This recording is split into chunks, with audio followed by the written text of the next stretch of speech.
In just 1 week, Kamala Harris talked about racist trees, told scientists about the scientific method, and broke out a weird French accent to the French. Left-wing elites mocked the testimony of Kyle Rittenhouse. Plus, Mitch McConnell pushed the infrastructure bill, but now says he'll skip the signing ceremony. All that and more. I'm Bobby Eberle. This is a 13-minute news hour. And God bless the United States of America.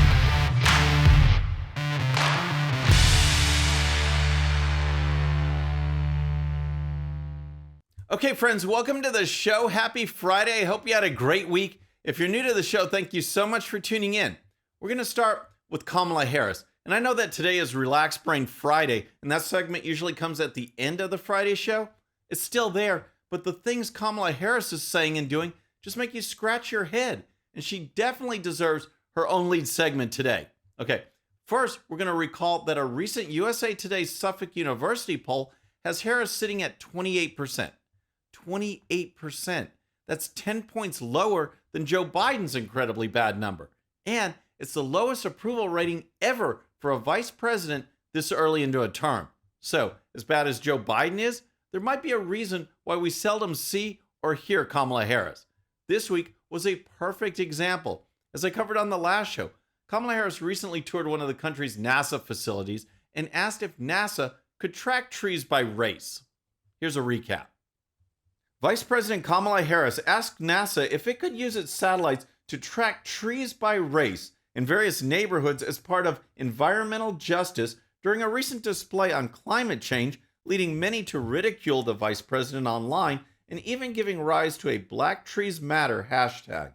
Harris visited Goddard Space Flight Center in Greenbelt, Maryland to see vital climate science work. As she met with scientists and engineers and received a first-hand look at how the climate is studied by the space program, as well as how it provides data concerning planetary changes and their impacts, the vice president declared, "I truly believe space activity is climate action." I just wonder what these scientists and engineers were thinking. She says that space activity is climate action because, of course, if there's anything the left likes to focus on, almost as much as race, it's the climate. But Harris didn't stop there. She added this. Climate adaptation strategies. Can you measure trees? Because part of that data that you're referring to, and it's in EJ, it's environmental justice, but you can also track by race. There are averages in terms of the number of trees in the neighborhood where people live. So, she wants to track racist trees. Is it any wonder that people are burned out with the Democrats' obsession with race and racial politics? But she wasn't done there. Speaking with a group of scientists on an official visit to France this week, Harris explained her love of the scientific method and how the scientific method works. To the scientists. One of the things I think people in politics and government should really take from the approach of scientists. Scientists operate with a hypothesis. I love that. A hypothesis. It's well thought out. It's well planned. They start out with a hypothesis, and then they test it out. Knowing, invariably, you're trying something for the first time, there will be glitches, there will be mistakes. Then everyone gets together. No one gets beat up about it. You analyze it, what went wrong, reevaluate, update the hypothesis, and start again. I bet those scientists really appreciate those statements. It's one thing to say that you love the scientific method. Cool. I mean, I do. I'm a geek. I love it. It's another thing to lay it out step by step to actual scientists. But Harris wasn't done. Then in order to contrast politics with science, she broke into a weird accent in order to talk about the plan. With us in government, we campaign with the plan. Uppercase T, uppercase P, the plan. And then the environment is such that we're expected to defend the plan. Even when the first time we roll it out, there may be some glitches and it's time to reevaluate and then do it again. What can you even say? That's Kamala Harris's week in review. And keep in mind that Joe Biden is sitting at 38% approval and that this person is seen as his standard bearer, the heir apparent. She has a 28% approval rating. I can definitely see why. All right, next let's talk about the left-wing reaction to the Kyle Rittenhouse trial. But first, If you're new to the show or haven't subscribed yet, regardless of platform, just search out my name, hit that subscribe button, make sure notifications are turned on. That way you can follow the show and help us grow. Okay, next let's talk about Kyle Rittenhouse and his trial, which, if left up to the left-wing media, they would bypass the trial and go straight to conviction. That's essentially what they've done. During the Kenosha, Wisconsin riots, Rittenhouse, even while armed with a weapon, was running away from potential attackers. As he was being chased, fell down, and feared for his life, then he fired.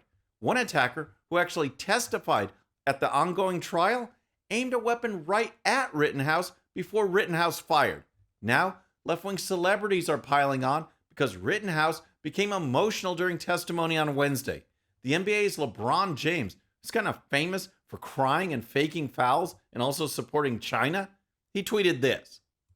"What tears? I didn't see one. Man, knock it off. That boy ate some lemon heads before walking into court." And then he puts 3 laughing emojis. What a loser. These people have no concept of actual justice, and they certainly don't believe in innocent until proven guilty. They have already decided that Rittenhouse is guilty. Joe Biden called Rittenhouse a white supremacist, and now, with the trial painting what appears, and I'll go ahead and say appears, to be a clear case of self-defense, left-wing radicals continue to bash Rittenhouse. Actor Kevin Zegers, in a tweet that has now been deleted, wrote, "This is how the first take of a crying scene can look. Weeks of anxiety to push the tears out, and you come up empty." Star Trek actor George Takei went after the trial judge with this tweet. "If you want to see how justice often leans hard toward privilege, watch the judge in the Rittenhouse case. A deplorable example indeed." A deplorable example. Wow. Making the prosecution actually present a case and not just trying someone in the left-wing court of public opinion. Yep, quite a deplorable example. And then there's Top Chef host Padma Lakshmi, who tweeted this. This is in response to a tweet stating, "Good thing Kyle Rittenhouse was just a harmless white kid with an AR-15 and not a scary black kid with a toy gun, or he'd be dead." To which Lakshmi replied, "Time for America to redefine what it means to be a promising young man." It's incredible that these people feel the need to post these comments without having any grasp of what actually is going on. All right, next, GOP leader in the Senate, Mitch McConnell, who helped push through the infrastructure bill that was just passed by the U.S. House, says he'll skip the signing ceremony. Apparently, after rallying for a bill that is clearly bad and drawing the ire of former President Trump, McConnell has decided to not draw any more attention to himself, especially in the eyes of conservative voters. Here's the story.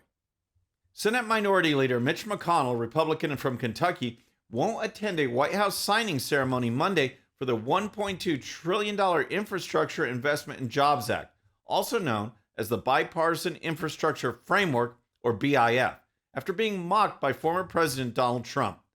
"No, I've got other things I've got to do other than go to the signing ceremony," McConnell told WHAS, a Louisville radio station, according to The Hill.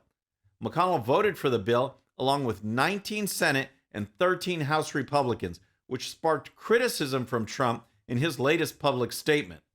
Why is it that old crow Mitch McConnell voted for a terrible Democrat socialist infrastructure plan and induced others in his party to do likewise when he was incapable of getting a great infrastructure plan wanting to be put forward by me and the Republican Party? Trump asked at the beginning of his statement. That's actually a great question from Trump. Recall, not only did Trump face opposition on infrastructure, but Republican leaders failed to move on immigration reform and repealing Obamacare as well. They fought Trump, but now a handful of Republicans in the House and Senate, led by Mitch McConnell, handed Joe Biden a win. Here's more. Despite Trump's misgivings, McConnell has touted the infrastructure bill, which will give significant money to his state, primarily to increase broadband access. This bill was basically written in the Senate by a bipartisan group, McConnell said in the WHAS interview. "I think it was good for the country, and I'm glad it passed." McConnell has made it a priority to stress the difference between BIF and the Build Back Better plan that the Democrats will try to pass without GOP votes in the House or Senate, a distinction Trump sees as erroneous. It is erroneous. Both are bad bills, and the Democrats showed that even while in control, they can't get anything done. Now we have to rely on Democrats like Joe Manchin, Kyrsten Sinema to hopefully stop the Green New Deal Build Back Better plan from ever becoming law. Okay, so we've had Kamala Harris's crazy week, the left piling on Kyle Rittenhouse, and Mitch McConnell skipping the bill signing that he helped get passed. We need to ask them, do you have a relaxed brain? I got what you call a relaxed brain. Okay, first, and these guys are truly members of the Relaxed Brain Hall of Fame, we have the Lincoln Project. As you know, this is a group that said they were Republicans, but focused all their energy on bringing down former President Trump and thus hurting Republicans nationwide. Now, we have Joe Biden, and look at the results. But then, the Lincoln Project focused on Virginia Republican Glenn Youngkin with a ridiculous tiki torch event with some fake white supremacists. Again, to hurt the efforts of the Republican candidate. Now, co-founder of the group, Steve Schmidt, is blasting the organization and speaking out. I'm not sure that I did the right thing by not saying something publicly, but if I did, I knew it would be more of a distraction for Governor McAuliffe, and I didn't want to do that. But I thought the action was recklessly stupid. It was dishonest and cheap. It is exactly the wrong way to approach the fight against a real fascist movement. So, he thinks it was recklessly stupid. I'll say they sent fake white supremacists to hurt the campaign of Glenn Youngkin. But Schmidt says that the reason he didn't speak out is because it might have been a distraction for Terry McAuliffe. This group has gone from being disgruntled Republicans to full-on left-wing loons. All right, next, how about Harvard University, who is taking wokeness and division to an absurd level? In a university production of a modern take on the play Macbeth, Harvard is designating one of the performance days as a No Whites Allowed performance. Here's the story. A Harvard University production of Macbeth includes blackout dates when only black identifying audience members are allowed to attend. Harvard asked non-black patrons not to attend the October 29th performance of Macbeth in Stride, a spin of William Shakespeare's famous Scottish tragedy. This Friday, October 29th performance of Macbeth in Stride is designated to be an exclusive space for black identifying audience members, a statement on the university website reads. For our non-black allies, we appreciate your support in making this a completely black identifying evening. We invite you to join us at another performance during the run. What's interesting is that they say black identifying audience members. What if a bunch of white, Hispanic, Asian, and other folks just identified as black for that night? This is flat out discrimination, and it does nothing to promote unity and inclusion, concepts which those on the left say they champion. And how about some headlines from the Babylon Bee? First, we have Joe Biden, who is looking to kill two birds with one stone. Biden to repurpose oil pipeline to carry illegal immigrants. And finally, not all Sesame Street characters have sold out to support vaccine mandates. One character is holding firm. Oscar the Grouch refuses the vaccine, stocks up on ivermectin. Good for Oscar, and we'll see who else joins him. Also, I have to give a shout out to friends Craig and Jenny, who came up and said hi while I was out to eat this week in my neighborhood. They're fans of the show, and I appreciate them so much. So, if you're watching, just go to BobbyEberle.com/contact and fill out the form. I'll send you a BE hat and a really cool thermos. Thank you again. I really appreciated meeting you. She said the names were easy to remember because it's Jenny and Craig. I appreciate your support. Friends, that's our show for today. I hope you enjoyed it. And don't forget, if you're new to the show or haven't subscribed yet, regardless of platform, just search out my name, hit that subscribe button, make sure notifications are turned on. That way you can follow the show and help us grow. Thank you so much for tuning in. Our next show is going to be Monday evening at the usual time, 6:30 p.m. Central. Until then, I'm Bobby Eberle. This is the 13-Minute News Hour.